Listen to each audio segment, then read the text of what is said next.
ரொம்ப மனமகிழ்ச்சி. அதனால முருகனை முதலில் இங்கு வள்ளியாக நடித்துக் கொண்டிருக்கின்ற அருமை அக்கா மதுரை சேர்ந்த எம்எஸ்கே கலைமகள் அவர்களுக்கு கிராமத்தின் சார்பாக பொன்னாடி போத்தி கௌரவப்படுத்தப்படுகிறது. பொன்னாட போத்தி மாலை அணிவிக்கும் பொழுது அப்படி கை தட்டினாதான் எங்களுக்கு பொன்னாட போத்துறதுல எங்களுக்கு சம்மதம்னு அர்த்தம். கையை தட்டாம எதுக்கு இவங்களுக்கெல்லாம் பொன்னாடுங்கிற மாதிரி ஆயிடுச்சுன்னா பொன்னாடை அணிவித்து மலர் மாலை அணிவித்து கலைஞர்களை கௌரவப்படுத்திய ஊர் கிராமத்தார்களுக்கும் விழா கம்பியார்களுக்கும் அன்பு தாய்மார்களுக்கும் மனமார்ந்த நன்றியை தெரிவித்துக் கொள்கிறோம். நன்றி, வணக்கம். ஆக முருகனை வணங்க வேண்டும். வேலுண்டு வினை இல்லை, மயிலுண்டு பயமில்லை, புகனுண்டு என்னாலும் குறையவே இல்லை. வந்த வினையும் வருகின்ற வல்வினையும் கந்தன் என்று சொல்ல கலங்குமே செந்திநகர் செய்வகா என்று சொல்லி திருநீர் அணிவாருக்கு மேவ வராது வினை அப்படின்னு வினையெல்லாம் களையக்கூடிய வினையெல்லாம் தீர்க்கக்கூடிய வேலை ஏந்திய வேளவனை முதலிலே வணங்கி அதன் பிறகுதான் மற்ற காரியங்கள் எல்லாம் அதனால்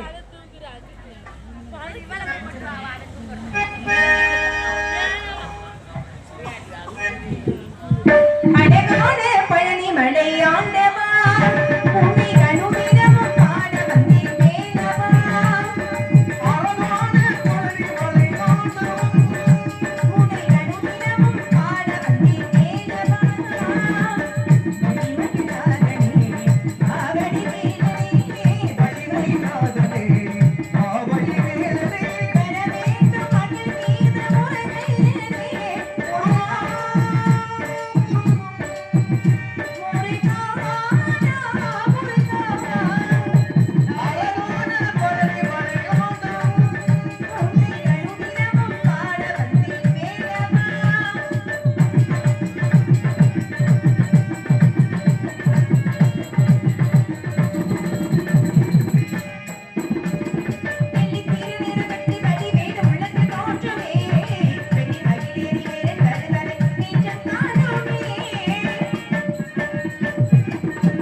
நெய்தல் பாலை என்று 5 வகை இடங்கள். இந்த 5 வகை இடங்களிலே குறிஞ்சி நச்சுச்சுரை பரிபாலனம் செய்து வரும் நம்பி தலைவனுக்கும் நங்கை மோகினிக்கும் வள்ளி என்ற பெயரோடு வளர்ப்பு மகளாக வளர்ந்து வருகிறேன். குல வழக்கப்படி பருவமடைந்த பெண்களை எல்லாம் திணைக்காவல் புரிய செல்ல வேண்டும், ஆண்கள் உழுது பயிரிட்டு வேலைக்கு செல்ல வேண்டும். இதுதான் எங்களுடைய இன வழக்கம். இதற்கு நான் மட்டும் வரல, கூட துணைக்கு தோழி பெண்கள்லாம் வந்திருக்காங்க. ஆமா வந்திருக்காங்க, பாத்தீங்களா நீங்க? நம்ம கூட நான் மட்டும் தான் வந்து தோழி பெண்களா எங்க வந்தாங்க சொல்றத வச்சு நான் சொல்றேன். அது சரி, தோழி ஒருத்தி வந்திருக்கா. தோழி மாதிரியே ஒரு பொம்பளை பிள்ளை, நல்லா அழகா இருப்பாங்க. அடக்கம்னா என்ன சொல்லுங்க? மூணாவது வந்து தனியா வந்து அவ வண்டி வச்சு அழகு கண்ணுல பட்டா நம்ம கண்ணு வச்சிருக்கோம்னு தனியா பிடிக்கும். ரொம்ப அழகு, ரொம்ப அடக்கமான பிள்ளை. ஆமா, வாய் ஒரு வார்த்தை எடுத்து பேச மாட்டேன், அப்படி ஒரு புண்ணியவதி. ஆமா ஆமா, பார்த்தா தெரிஞ்சுக்கிட்டீங்க. அதனால தோழிகளை எல்லாம் அழைத்து கொண்டு முருகனுக்காக காவலுக்கு செல்லணும். முருகப்பெருமானுக்கு காவல்னு சொன்ன உடனே அப்படி ஒரு மகிழ்ச்சி. நீங்க எல்லாம் நினைக்கலாம், உங்க வீட்டுல உங்க கூட பிறந்த ஆம்பளை பிள்ளைலாம் இல்லையாமா, நீங்க காவலுக்கு போறீங்களா என்ன அப்படின்னு நினைக்கலாம். இன்னைக்கு 7 அன்னைக்கு இருக்காங்க. சரி 7 அண்ணங்க இருக்காங்க. இருந்தாலும் பெண் குழந்தை இல்லையேன்னு முருகனை வேண்டு முருகன் அருளாலே பள்ளிக்கிழங்கு தோண்டப்பட்ட வெள்ளத்திலே குழந்தையாக கண்டெடுத்து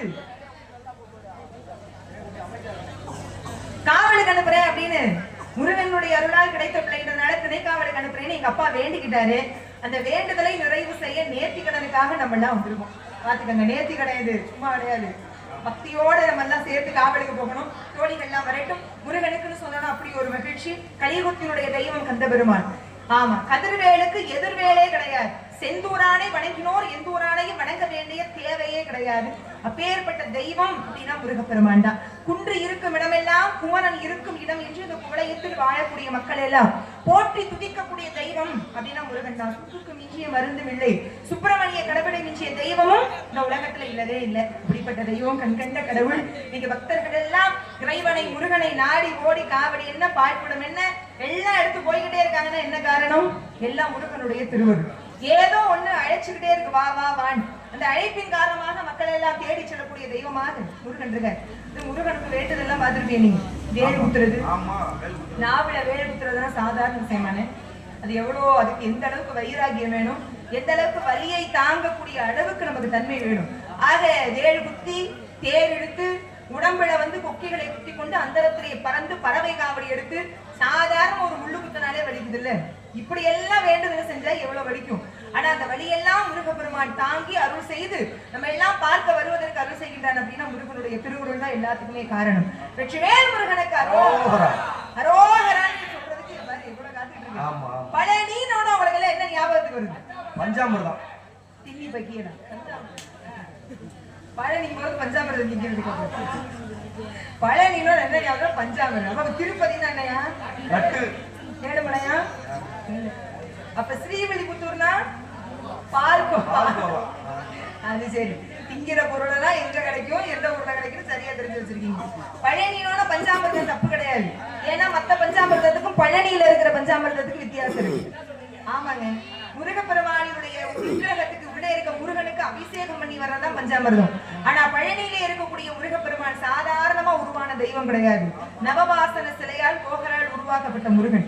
அந்த முருகன் மீது பட்டு வரக்கூடிய பஞ்சாமிர்தம் அப்படிங்கிறது எந்த அளவுக்கு மருத்துவ குணம் வாய்ந்தது, எந்த அளவுக்கு நமக்கு ரொம்ப முக்கியமான விசேஷமான பஞ்சாமிர்தன்றதை தெரிஞ்சுக்கிறோம். ஆக பழனியிலே முருகப்பெருமான் இன்றும் ஆண்டியாக இருந்து பக்தர்கள் வேண்டிய வரத்தை வாரி வழங்கும் வள்ளலாக விளங்கி கொண்டே இருக்கிறார். ஒவ்வொரு படை வீட்டுக்கும் ஒவ்வொரு சிறப்பு. அதுலயும் 6 படை வீட்டுல 2 படை வீடு நம்ம மதுரையிலே இருக்கு.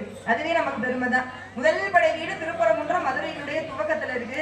கடைசி படை வீடு 6வது படை வீடு பழமுதிர் சோலை, அதாவது திருமாலின் சோலை என்ற அழகர் கோயில், அது மதுரையினுடைய முடிவுல இருக்கு. ஆக முதலும் முடிவும் மதுரையில் அமைந்திருப்பது அப்படிங்கிறது சிறந்தது, ரொம்ப பெருமை. ஆக அப்படியெல்லாம் இருக்கக்கூடிய கடவுள் முருகன் தான். அழகன் தான் முருகன் தான். இன்னைக்கு கோயிலுக்கு போனோம்னா அப்படி சிரித்த முகத்தோடு வரக்கூடிய பக்தர்களுக்கெல்லாம் யாம் இருக்க பயமேன் அப்படின்னு நம்முடைய வேலும் மயிலும் நிச்சயமாக காக்கும். அப்படி காக்கும் தெய்வத்தை அவனுக்காக நிகழும் இந்த காவலை சிறப்பாக செவன நடக்க வேண்டும் என்றால் தெய்வங்களை எல்லாம் வணங்குவோம், வழிபாடு செய்வோம், நல்லதே நடக்கும். மகமாகி சமயபுரத்தாயே உன் மகளிருக்கு எல்லாமும் நீயே. எல்லாமும்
இனம் தரும் நல்லன எல்லாம் தரும் அன்பர் என்பவருக்கே கணம் தரும் பூங்குழலார் அபிராமி கடைக்கண்களை என்று அபிராமி பட்டர் பாடியது போல மதுரையிலே மீனாட்சியாக, காஞ்சியிலே காமாட்சியாக, காசியிலே விசாலாட்சியாக, திருவானைக்காவிலே அகிலாண்டேஸ்வரியாக, சிதம்பரத்திலே சிவகாமி அம்மையாராக, வைத்தீஸ்வரன் கோயிலிலே தையல் நாயகியாக, திருவாடானையிலே ஸ்நேகவள்ளி அம்மையாராக, திருச்சுழியிலே துணை மாலை நாயகியாக, திரு ஏடகத்திலே ஏடவார்குழலி அம்மனாக, திருச்சிராப்பள்ளியிலே மட்டுவார்குழலி அம்மனாக, சமயபுரத்திலே வாரியம்மனாக, மதுரையிலே வடப்புறத்திலே என்றால் பித்ரகாளியம்மனாக, ஆனைமலையிலே மாசாணியம்மனாக, நீலியாக, சூடியாக, பித்ரகாளியாக, அங்கீர்கண்ணியாக, அகிலாண்டேஸ்வரியாக, அழகு நாச்சியாக, எத்தனை பேரு எத்தனை ஊரு சொல்லுங்க. மடப்புறம் அந்த மாசாணியம்மன் போயிருக்கீங்களா? போயிருக்கோம்ல. எதுக்கு எல்லாரும் மடப்புறத்துல காசு வெட்டி போறாங்க. எல்லாரும் முட்டை ஓட நீங்க நேத்தலாம் ஒருத்தர் நாங்க மிளகா அரைக்க போனோம். ஆமா மாசாணியம்மன் கோயிலுக்கு. ஆமாண்ணே, அது வந்து ஒரு மாதிரி ஆயிடுச்சு. அது மிளகா அரைக்கிறதுங்கிறது ஒன்றும் தப்பெல்லாம் கிடையாது. அதுக்காக போய் எதுக்காக சொல்றோம், எதுக்காக இருக்காங்க நீதிக்கல்னு ஒண்ணு இருக்கு.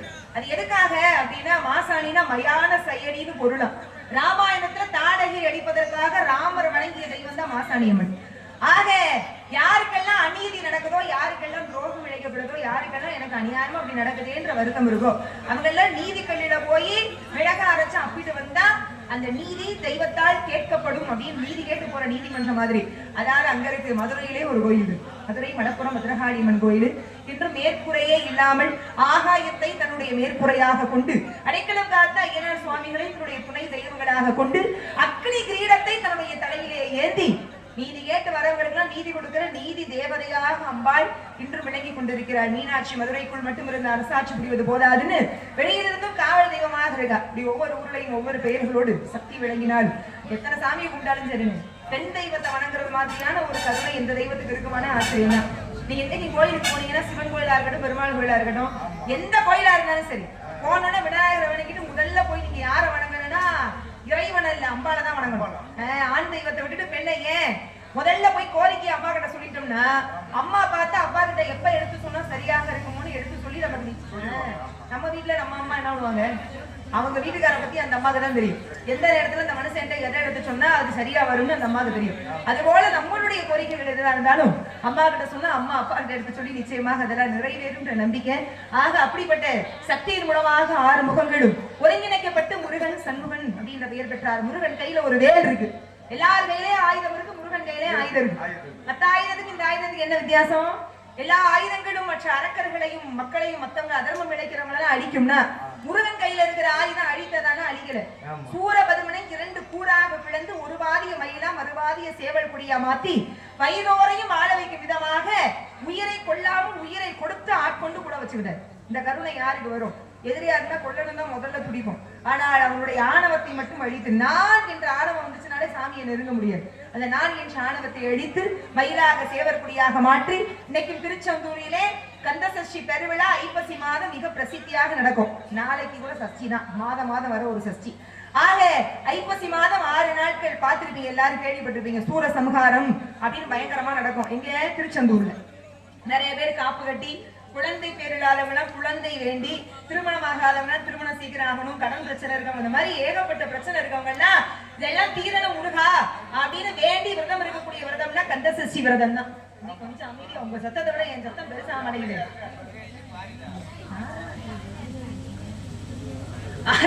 அப்படியெல்லாம் பல்வேறு பிரச்சனைகளை தீர்த்து வைக்கிற ஒரு விரதம் அப்படின்னா கந்த சஷ்டி விரதம் தான்.